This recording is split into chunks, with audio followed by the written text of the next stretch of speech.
Welcome to Sound Values, powered in part by LSA Burger and Classic of Denton. The views and opinions expressed by the show hosts and their guests are those of the show host and guests, and not necessarily those of the sponsors, DentonRadio.com, or the Denton Convention and Visitors Bureau.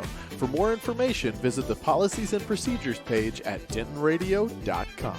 For tuning in tonight, everyone, on DentonRadio.com. You are tuned in right now to Sound Value, sponsored by LSA Burger Company. My name is Kind Beats, and tonight we are sitting with a guest for the first time here on DentonRadio.com. We have the mysterious, the myth, the legend, soon-to-be legend, Zeke. Hopefully. Zeke forever, Nice. right here. Thank you for having me. Now, I'll fill y'all in real quick. It has been we've had to rearrange a few things to make the interview happen. We had a few stops. Y'all are watching this right now, but there have been a few things that tried to get in our way. We just had to frantically search for a key that I need to give somebody, but we found it. It was in my wallet, as it should be, as it should be. But as me and Zeke got to sit here and talk for a little bit, we learned a few things about each other, some new stuff. But we're gonna talk about a whole lot of things that I don't know. Okay. And we are also going to hear the new track, Golden, that you'll be performing. And I'll tell you what, I heard the sound check before. It's awesome. It'll sound real good. Y'all remember how excited I was when Ariel and the Culture came on the show? This is what I'm excited to get. Bro, thank All you. right. So we're going to kind of start off, man, with we're going to learn something about your background. You know, let's talk about the music when you were growing up, where you're from. And then the first question that I always like to ask people is, what is your first musical memory? That first time that you remember music having an impact on you? I remember I was in 7th grade. Okay. We had it's like a concert, an 80s concert or 90s concert, and Michael Jackson had just died, and we did The Way You Make Me Feel. Okay. I tried out for both solos. There was like two, like for each verse, and I got both of them. And I remember the day of, everything was going wrong. Like my choir teacher, shout out to Miss Hicks. I don't know if you're still around Denton, but everything was going wrong. Kids weren't dressed up right, all of that. And I remember she was like freaking out, and we performed the song, and I like closed my eyes and started dancing on the stage, like did the whole shebang. And that was the first time I've ever was just like, oh, I want to be a performer. Like this is what I want to do forever. And this was 7th grade? 7th grade, yes. Okay. So you're like 12, 13 years old, probably 13.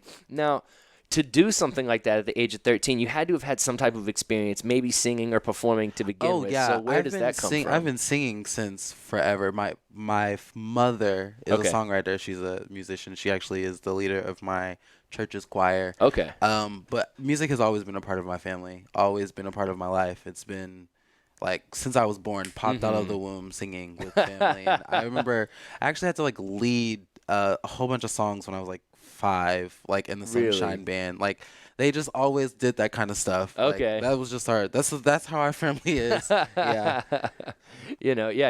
Introducing the kids to it right away, Definitely. making sure they know how important music really is. So what kind of music like were your folks listening to when you were growing up? So I couldn't listen to anything as a kid. I think I told you this last time we talked. Yeah. My parents were super strict, so I was listening to gospel music up until like middle school. Okay. And then definitely started dabbling in like Disney music, which is horrible. But I remember I was so obsessed with Hannah Montana, which is so bad. And I remember we went to Disney World one year, and I wanted the soundtrack so bad that I had to write a Bible verse for each song. Okay. So I went to the store, went to the record store, wrote down every track list, like the whole track list, and tried to like look in the Bible for like a song for each song. It was the hardest thing trying to figure out a song for GNO Girls Night Out.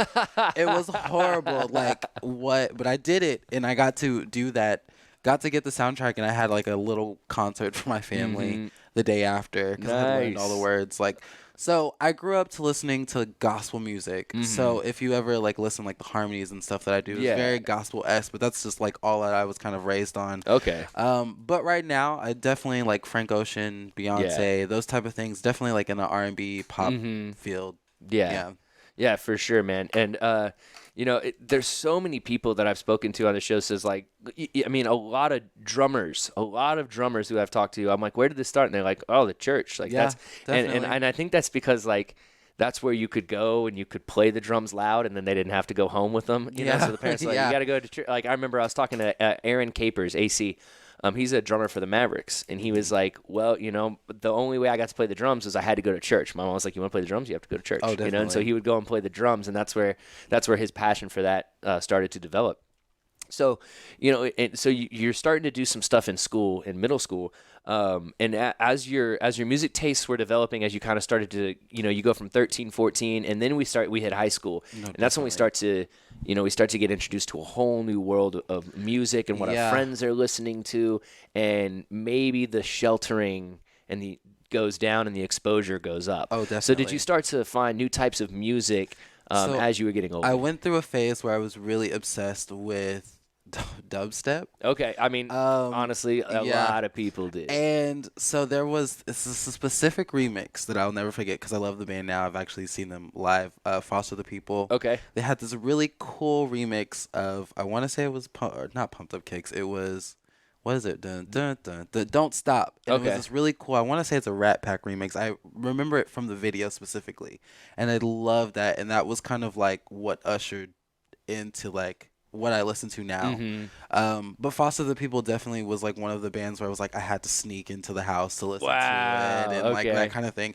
I remember when Michael Jackson died, I had to literally I was in the yearbook club only so I could download music to burn it onto a CD so I can get home and like listen to it in my little CD player and just put my earphones The in and jam efforts out. that Yeah. you went to, man. No, yeah, I was definitely rebellious in the For eyes of my sure. parents, but they get it now. Yeah. It just took some time. Yeah, definitely, And as a new parent myself, you kind of like, you think like, you don't want to be the helicopter parent, Oh, yeah. You kind of start to wonder like, I do these things as an adult. Is it okay to, like, is it okay to take, my 3-year-old daughter to a rap show? Like, Yeah. even, yes, maybe. I don't know. There's some people who are going to be like, no, that's not okay. And some people are gonna be like, yeah, it's fine, man. I think it just, You know what? I'm actually very thankful for how my parents raised me because I definitely feel like I would have grown, especially like in the era that I was growing up. This is when like everything was kind of like over sexualized when I was Okay. in middle school. Yeah. So I definitely understand the reason why like my parents were like, okay, like just grab onto your youth for a little bit. Because now that like I'm almost about to be 22, I'm just like, Yeah. man, I wish I could like go back to middle school and just Yeah. be weird all over again I and not could, have a yeah. care. I remember like my parents were fine with like band posters and stuff like that, but there were certain posters that they were like, nah, sorry, that's not. Yeah. No, we're not. No, you're not having that one up there. Yeah. So listening to this other music, when did you start to kind of think, I want to do this on my own? I want to start writing music. Yeah. When did you start to do that? Well, like I said, my mom's a songwriter. My Okay. grandmother was a songwriter. So I've always just been able to write music. Okay. I don't know if it sounds weird, but I remember in elementary It's like school, a language for you. Yeah. Mhm. In elementary school, I used to have this orange journal and I would just write music. And the thing is I didn't have instrumentals. So I would like write to I remember one time I think Beyonce had just came out with this album and I would like go online Mhm. and I would listen to the little snippets cuz like back in the day it was just like snippets online Yeah. and then you bought the CD. Yep. So I would listen to it and I would just listen to the beat and then I would make like a whole entire different song that Okay. was like to that. So Mhm. that's kind of where it all began. And so I've always loved doing it. I've always done it. I think that now recently it's just like this is what I want to do forever. Like I don't want to do anything else Yeah. but make music. Like So yeah. what do you think is different about yourself compared to a lot of kids when they're growing up, their parents do something, they hate it. Oh. They're like, oh my gosh, like I knew a guy who was a professional football coach and his son hated football, I mean, this kid lived a great life because his dad was a NFL football coach. But he didn't like football. Yeah. So what do you think? Like, what do you think is that difference between kids where they're like, I don't want to be involved with my parents, what they do whatsoever, but you yourself, you're like, I really like Yeah. this. But then through your teenage years, then you got a little bit more rebellious in a way. So my dad has his own church here Okay. in Denton. So I used to hate going to church. I love singing at church. Like that was the one fun thing that I Mhm. liked. Yeah. But I used to hate going It was to getting up church. at 6 a.m. And to go. yeah, like my mom would wake us up early. We had to dress up all the time. Like Yeah. it was that kind of thing. I definitely love it now just Mhm. because I'm on my own and I'm like, okay, like It's I your need this. choice. Yeah, and it's my It's a choice. sense But of community. I think Yeah. that the one thing that got my mom closer because we didn't used to be as close, but Mhm. now we kind of bond on the fact that we write music. And so it was just kind of a thing of my mom did not want me to not write music that wasn't gospel. Okay, I got So you. we had to like argue all the time about that. And now Mhm. it's just now we're getting way better. Right on. Cool. So, we're talking about, kind of that some kids, they're not drawn to what their parents do whatsoever. But I think like in your instance, you know, when I think music is different in a way. And I think like, you know, kind of like I was saying, you know, the person who is the coach, they leave, you know, and then the son, the you know, their kids don't see dad for this long. You were actually like going and experiencing what your parents were trying to show you, and you kind of see like, oh, this is like a community thing, and you just had like a natural enjoyment for it. Oh yeah, definitely. You know, yeah, and there's some people who just like that, man. You know, like when I was a kid, dude, I remember we had this like box of Matchbox cars. And it was a wooden box, and I remember hitting it with a drumstick, and it was like the poppiest, loudest snare drum, and so I used to play that like it was a snare. Yeah, you know, it was just something that I loved doing, and then like I had a little recorder that I would record songs on and stuff too. Yeah, a long time ago, man. When I must have been like 8. You know, 8 years older or younger. I used to record my music on Windows Media Movie Maker. Yeah. That was like the first thing that I remember. Yeah. And it was like the old version where you had to record and then you had to like record over it to like, and then you just had to like put it together. Yeah. Some like beatboxing and then like writing music, and it was horrible. You got to layer it all over the top of itself. Yeah, very difficult. So, okay, so we're kind of moving through the years of life right now is what we're discussing. And so the song Golden is obviously much different than any Hannah Montana or Disney or anything like that. So what are kind of the influences that you started to stumble across beside, you know, because you said like dubstep as well, which of course exploded in 2008, you know, 2006 or 2006, 2008. That was when you started to see this rise in electronic music about 10 years ago. So that stuff was coming up super high energy. Even now, like, you know, like with the kids who I teach at the DJ camp and stuff, all they want to learn is like, how do I make beats like Marshmello? You know, some of them want to do like trance, some want to do hip hop, but a lot of the kids really want to know how they make that kind of music. Understandable. You know? I love EDM. You know. So what was it that you started to listen to that started to develop this new sound, this new style? I definitely had been listening to a lot of gospel music, and just I was telling you earlier, my grandma had a record, and was just kind of like listening to that, and I was like, oh, I just want to do something that kind of shows every side of me. So there is like some songs that I've been releasing have been super poppy, and then some of them are super R&B with like a whole bunch of like gospel-esque harmonies, and then there's just some like Golden is a little bit of both.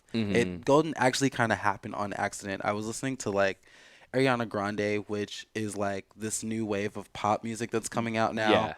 And I was like, okay, cool, and then just kind of stumbled across the loops and was like, oh, I love this. Let's do something. Let's write something. Actually, like I don't know if you've if you heard it, but there's like hums on the song. Yeah. And that is the actual original demo, just pitched down. Okay. Which is really cool. So Golden was kind of an accident. Yeah.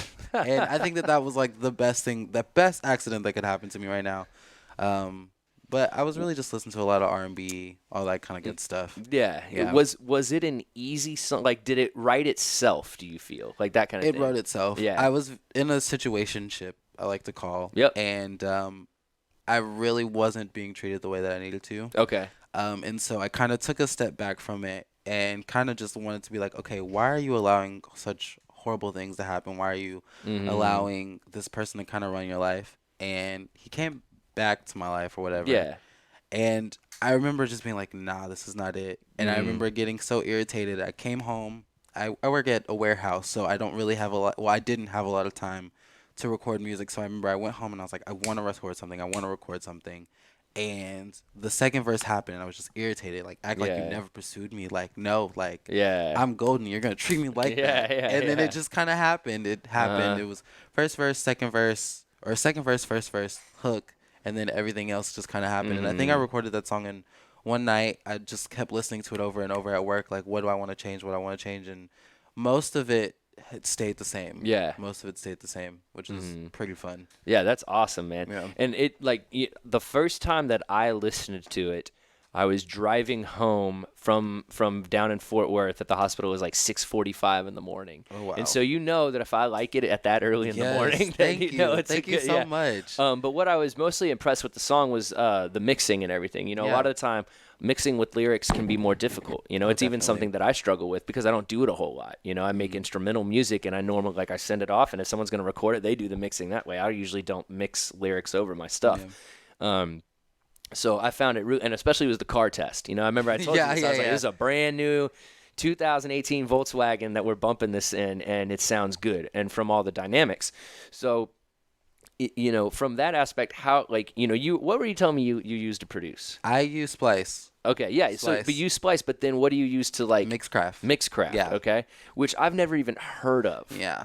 No one gets it, but it was the first program that I started. I've been making music since I was in high school. Horrible music then, but I was learning how to record, and everything that I learned then I use now. So Mixcraft is the easiest way for me to visually hear what I want. Okay. Because now that I'm getting used to all the effects and I know what to change and how to change it.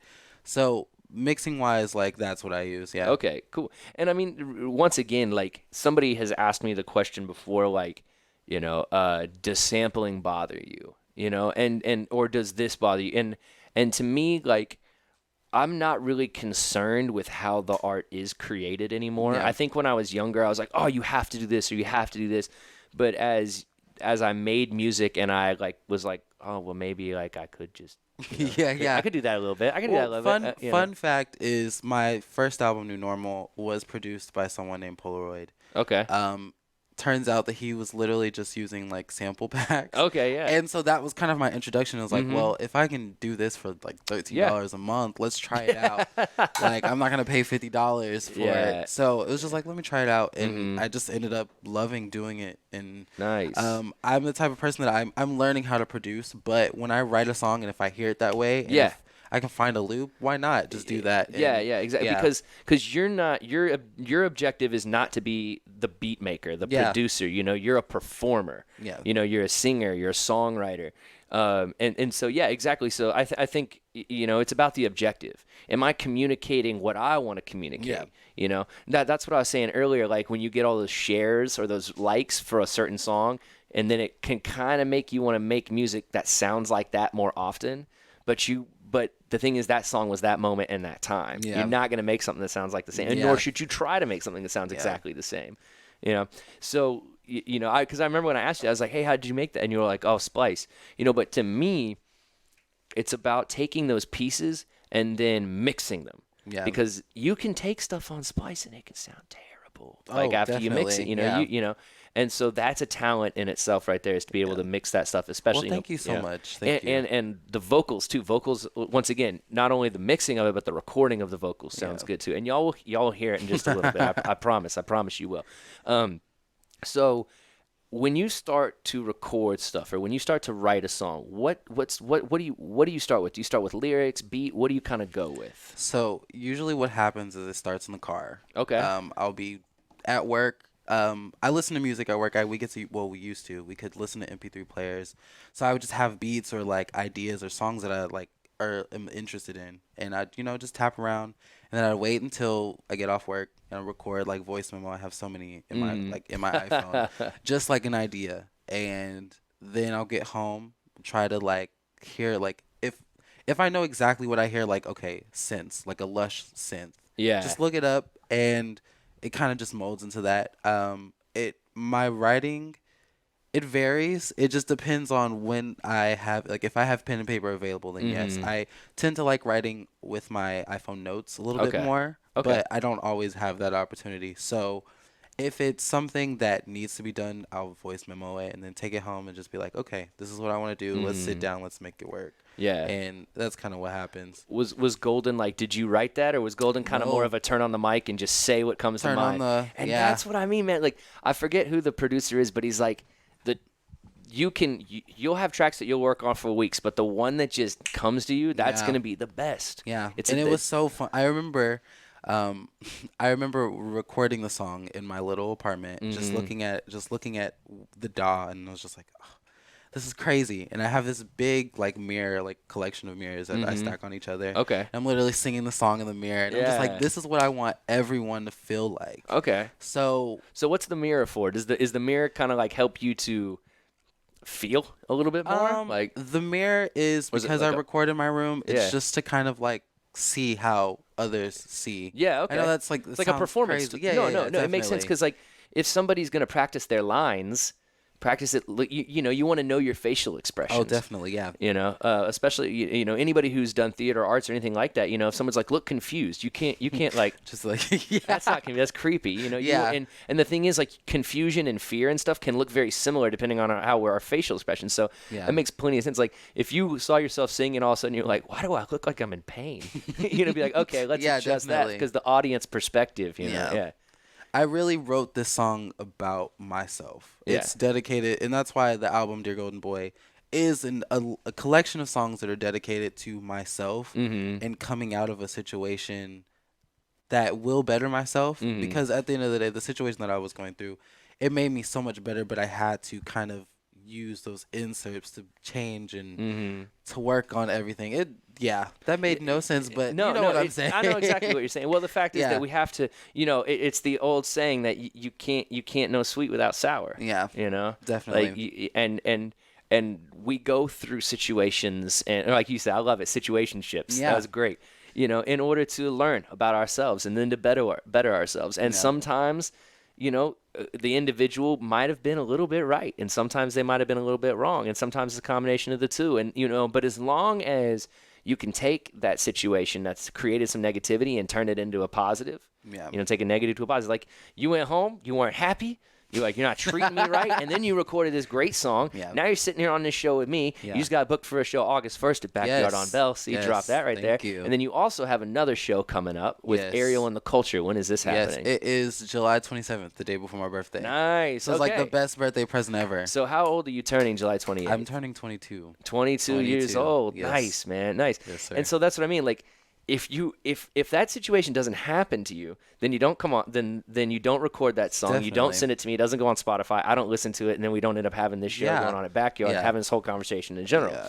So like, any time that you can take a negative situation and then turn it into something positive, that's, to me, that's brilliant. Yeah. Literally, that's what the whole album is about. It's just learning to love. And learning to forgive, because once you get past that, anything is possible. And that's what I've noticed now.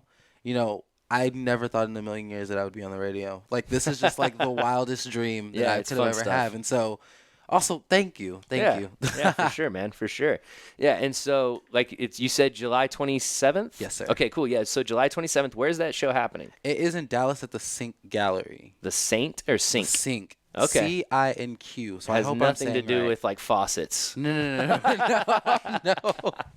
Okay. No. Thank goodness. I was like, all right, man. Like, I like it. You're performing in like a place, like a sink. you Just know, like yeah. it's like a fancy shop. version of Home Depot where it's just sinks. Yeah. No, hey, I mean, honestly, it'd be eclectic.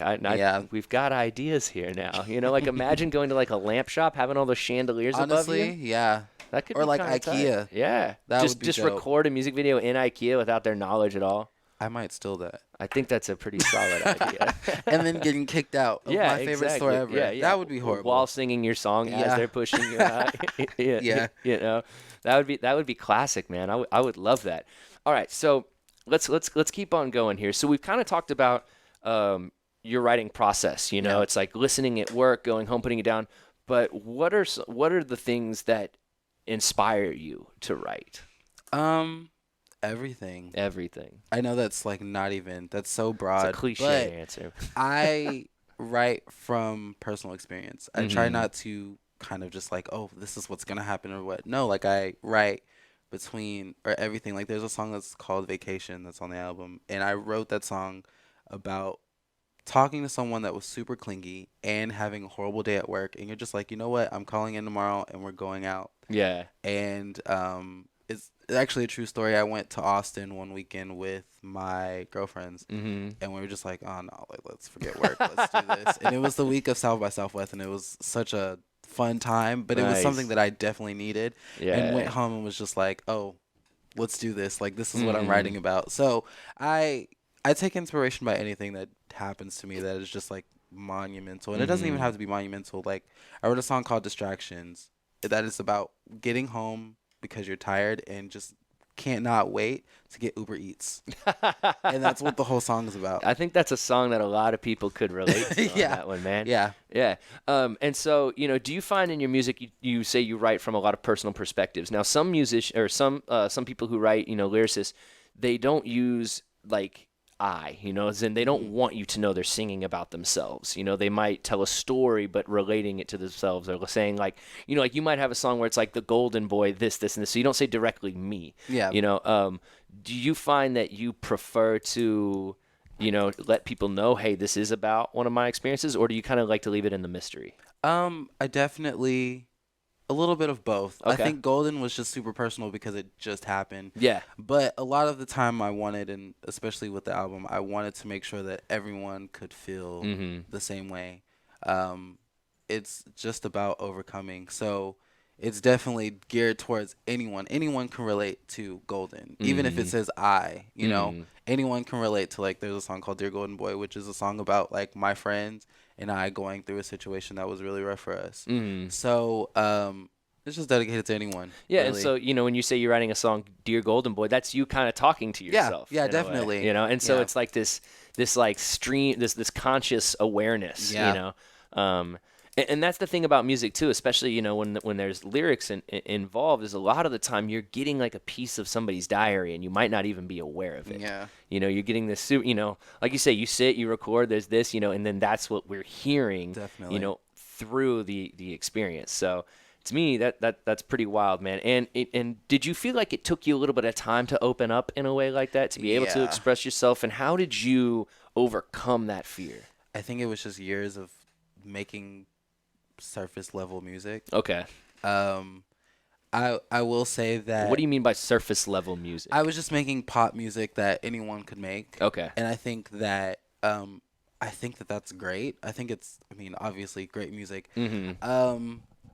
I just had to learn. I think that this past year I learned so much more about myself and like Okay. my writing skills and what I want to talk about now versus me when I was writing like 3 years ago, where I was just graduating high school, like, ooh, let's just party every night. So it's definitely just that had a lot to do with it. Yeah. So if you could go back and let's say you go back to, you meet 17, 18-year-old Zeke, just 3 years ago, but what is some advice that you would give your younger self if you could go back and say, hey? Love yourself. Okay. I had a very hard time with that, so I would Okay. definitely just be like, love yourself because you're awesome. So yeah. Yeah, definitely. And so what helped you to start to go to love yourself? Because that's the thing about music, man, is, we see a lot of people who have a lot of admiration from fans and money and all these things that apparently bring us happiness, but then people take their own lives, or they have to, they struggle with addictions and things of that nature. And so what did you do to help yourself really go, yes, this is me? So I struggle with depression. Okay. So, honestly, surround yourself with good friends. Always self-assess yourself, and surround yourself with good family. I had like this, like, not a breakdown or whatever, but it was just kind of like a really dark time in my life. And thankfully, I had like my dad, who suffers with depression as well, who was just like, you know what, go to the doctor. Like, go see what you can do, take your medicine, go to therapy, figure it out. And so that was the best tool for me to figure out why do I act certain ways, or why do I not allow people in, or why do I do that. And so just take care of yourself, really. Yeah. Yeah. So if there's somebody out there who is maybe feeling those ways, and because a lot of people, they're afraid to even appear weak to themselves. Oh, yeah. People think that therapy and things of that nature are for people who are weak. I don't agree with that. But what's kind of some advice towards making that first step? You're not alone. Okay. Yeah. Right there. I think that a lot of the time we kind of don't think about others or anyone else's problems because we don't live through their problems. Yeah. So it's like kind of like it's the end of the world. Like, oh, I'm never going to get through this, or I'm never going to do this. And that you are your own enemy if you think like that. So if you realize that, okay, people are doing bigger things that are going through the same thing that I'm going through, and if I just push through this, I can make anything in my life happen. Yeah. And that's kind of where I'm at right now, really. Definitely. Strong words. I like it. I like it. That's you. good stuff. Yeah, man. Every once in a while we got to ask some more serious questions. I can't just ask people about snacks for 3 years. All right. Yeah, but if anyone's asking, Smart Food white cheddar popcorn is my fave. Well, yes. that was going to be one of my final questions, but we've already moved on from there. All right. So at the show, we'll bring some Smart Food white cheddar, and he's right. It's delicious. Yes. It's the white person. It's the white older guy in me. I love it so much. I used to not like it. My mom would sit at the TV and just watch it and watch the Soap Network. Oh yeah, all day, and I was like, oh, she's just old. I'm never gonna be like that. And the other day, I was having wings, some smart popcorn, watching Bridezilla, and I was like, yes, I'm getting old, and I love it. This is living right here. I'm still 10 years older than you, man, so you've got a little bit of time. You got some time to catch I'm excited to get. I think that when I was younger, I was like, oh, I don't ever want to get old. Now I'm just like, I can't wait to see what happens. Do you feel like like your superpowers grow the older you get? Oh, definitely. You're becoming more of a Super Saiyan. The older you get, the more calmer I am. Yeah, it's like a good wine. Yeah. See, I felt that way too, man. Some people fear old age, and I was like, I was like, I've actually. I'm much better off now than I was when I was 17 years old, for sure. Yeah, definitely. I would think so, and I think that's a good thing. If and no offense to anybody out there who was in their prime at 17. All right? I just hit it later at 32. Trust me. All right. I think I'm hitting my prime now. I think I just hated myself my whole childhood. Oh, man. So now it's just like, okay, like you actually are a cool person. Okay, like, stop doubting yourself. Well, there we go. Yeah. And that's the thing, and that's why I had to ask you those more serious questions, is because people need to know. People need to be aware that these experiences. My boss introduced me to a term at work called Sonder, and it's the idea that everybody else's lives are just as complicated as your own. And you mentioned that as well. You're not living through that person, you know? So to have that knowledge to understand that, hey, man, my life's chaotic. Your life is chaotic. The people out there's lives are chaotic. They're going through things we've never experienced. And if you can remember that, you'll be a nicer, kinder, and probably happier person. Definitely. You know? And if you are struggling, like you said, you need, seek that help, find that help. It is what will, once again, continue to persevere and then do better and greater things. And after once you realize that, okay, like, obviously, like, I have a roof over my head, I have food. Like, you're kind of just like, I have the basics. So why kind of live in that dark place when you can just be like, okay, like, yes, I do have problems. Everyone has problems. We're all going to have problems. Not every day is going to be 100%. But you take that 65% and you make it work. Yeah. And so that tomorrow can get back to where you're like, okay, I'm at 70% now. Yep, now we're at 70. Yeah. And it's going to keep getting better. Definitely. Yeah, and so is there any music that you turn to on those days where you're just like, oh, man, that music that makes you feel better, feel good? Or sometimes we listen to sad songs when we're sad, but is there some music that you turn to? I definitely listen to gospel music when I'm really sad. I think that there's something about listening to encouraging words rather than listening to, because that's the thing, when I listen to sad music when I'm sad, I just start thinking about everything else, and I'm like, wow, and this person didn't give me $5 a day, but like when I listen to gospel music, you really don't have, like, you can't be mad, you can't just be like, oh, today's gonna, like, you're gonna overcome, you're just like, yeah, right, like, I mean, it's kind of hard, so I really listen to, like, a lot of, like, gospel music that I listened to when I was a kid, when, like, life was a breeze. Man, I wish I could remember how this chorus in this gospel song went, but it was one that they play on, like, the R&B stations. And it kind of had the vibe, to Chance the Rapper's, like, the blessings go, Oh, the blessings come down. It was like, it was something about, like, today's going to be a good day. But I can't remember it, man. But today's Franklin. A new day. Dun, dun, dun, Oh, dun, I dun, Smile. dun, I Smile by Kirk Franklin. Yes. All right. Yeah. See, that's I love a that good song. one. Yeah. Yeah, that's a great track, and you really can't not smile when that comes on. And honestly, dude, it's so much better than I had a bad day. Yeah. The Kirk Franklin was way better than that track. No offense to anybody who liked that one, because that was a hit when I was in high school. But yeah, you hear that song, you can't help it. So that's kind of like when you were saying gospel songs, that's the first thing that came to my mind was that. And that song is kind of like that fusion of R&B and gospel, definitely. where it does have that gospel message in it, but then it's got that R&B, like that piano. It just makes you feel so good, like you feel something. Yeah, man. So I've said for a long time that if I could sing, I would have started an R&B group a long time ago. Anyone can sing. We would have been rocking. You know, we would have been singing Candy Rain, covering that song with Yes. oversized suits. It would have been incredible. Yeah. You know, so it would have been awesome. But man, I'll tell you what, I want to see a live performance, man. So Okay. we're gonna get your mic set up. We're gonna get you all good to go here, and then we're gonna have this is the first radio performance for Golden Yes. right here. Yes, it is. Yes, awesome. it is. So before we do this, I want you to let people know where can they find your music online, or you in general. Zeke Forever. Zeke Forever on Twitter. Zeke Hux, which I just couldn't get Zeke Forever on Twitter, but it's ZeekuXXX. Not a porn star, y'all. So you're good. Nothing dirty. And Zeke Forever on iTunes, Apple Music, Spotify, all that good stuff. And I find it funny that you do say it because sometimes I get requests from people on Instagram where like, okay, that name is questionable, and then it happens to be like some, and then I'm like, okay, that's fine. But I'm glad you mentioned that so people are like, okay, what I'm about to get myself into here. No. So now I know you wanted to stand up, so we're gonna pop that headset off you real quick, and I'm actually gonna go and I'm gonna bring this over here real quick.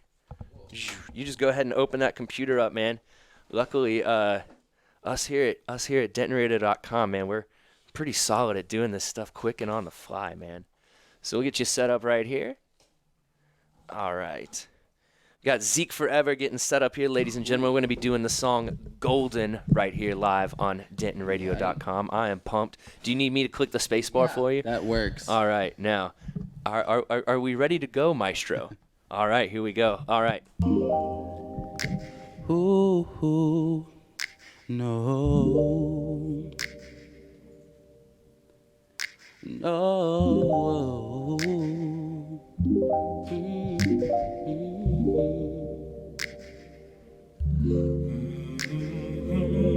I should be a king. That fact it still remains. I should be the centerpiece to your love, but something has changed. Give me a reason that I have to stay. I can be alone, I'll be okay. Your promises you barely keep, and I figured out that this time I'm gonna take the lead. Yeah, I wanna live like I'm golden. I don't wanna be beholden to nobody. And your vision of me, you better wisen up, 'cause I'm about to leave you lonely. 'Cause I am the most precious thing you need. That's all me. That is all me. Yeah. You say I am the only thing you've got, so why acting like you can't lose me? Act like you never pursued me. The look on your face is amusing. You got to realize I found the love inside of me. It's sublime. Yeah, I wanna live like I'm golden. I don't wanna be beholden to nobody. And your vision of me, you better wisen up, 'cause I'm about to leave you lonely. 'Cause I am the most precious thing you need. That's all me. That is all me. Baby, look at me.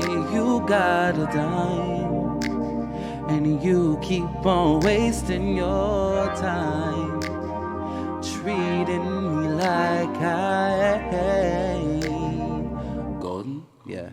Oh, I wanna live like I'm golden. I beholden to nobody. And your vision of me, you better wisen up, 'cause I'm about to leave you lonely. Oh, hey, hey. like I'm golden. I don't wanna be beholden to nobody and your vision of me. You better wisen up, 'cause I'm about to leave you lonely, 'cause I am, yeah, the most precious thing, yeah, you need. That's on me, yeah, that is on me, 'cause I'm golden. Yeah. Fantastic, dude. That was awesome.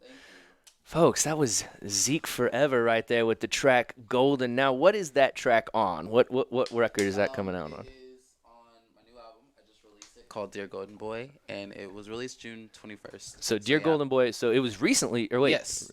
Released June 21st, so it's not even a year, or not even a month old. Not even a month old. Nice, man. And so once again, you'll be playing later on this month. Yes, sir. With Ariel in the Culture. Yes. We're gonna be down at, what was it called, Sync? Okay. Sync Gallery, yes. Nice. And that's in Dallas? Yes, sir. Okay, very cool, man. That's awesome, dude. Thank and you so much. you got a great voice. Thank you. That's awesome, you know. And you know, there's I've had a few people do performances in here, man, and like I said, you know, like when I first heard you start singing, I was like, oh man, this is great. Like Carly Reese was fantastic as well. Same with Jason Badia from Ariel in the Culture when he came on and sang for the first time. I was like, oh man, this is exciting stuff right here. I love to see this new music coming out of Denton, man, you know, that song right there, I hear in my head a remix already. like I can already hear. I'm like, oh, we're gonna do that to it. Definitely, you know, definitely. Anyone who wants a remix, go ahead. Yeah. There's remixes out, but I love remixes. Yeah. I'm obsessed with them. So. One other thing that I would love to see, dude, is I want to hear that with you and an acoustic guitar.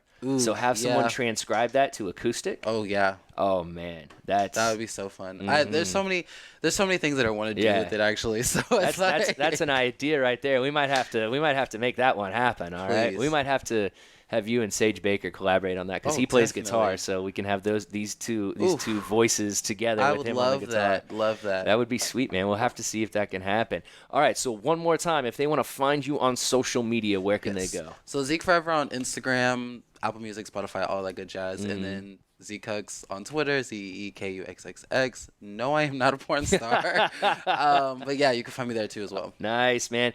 And once again, we've got you August 1st at Backyard on Bell. We just had that book. Something Modern is going to be putting that show together. Folks, thank y'all so much for tuning in tonight. It's been a pleasure. Thanks for coming out. Thank you for the opportunity. Oh, yeah. Awesome. It's great to talk with you. Who do I have on next week? I can't even remember. Oh, yes, it's actually the Denton Singer-Songwriters Guild. So we had R&B tonight with a singer-songwriter, and then next week we've got more of a folk, country, all different style vibe coming on the show. So y'all make sure to stay right here on DentonRadio.com. We got Ellie Bell and the Denton Vibe coming up next. I will see y'all next week right here, and shout out to our sponsor, LSA Burger Company, for keeping us on the air. We'll see y'all next week right here on DentonRadio.com. Peace.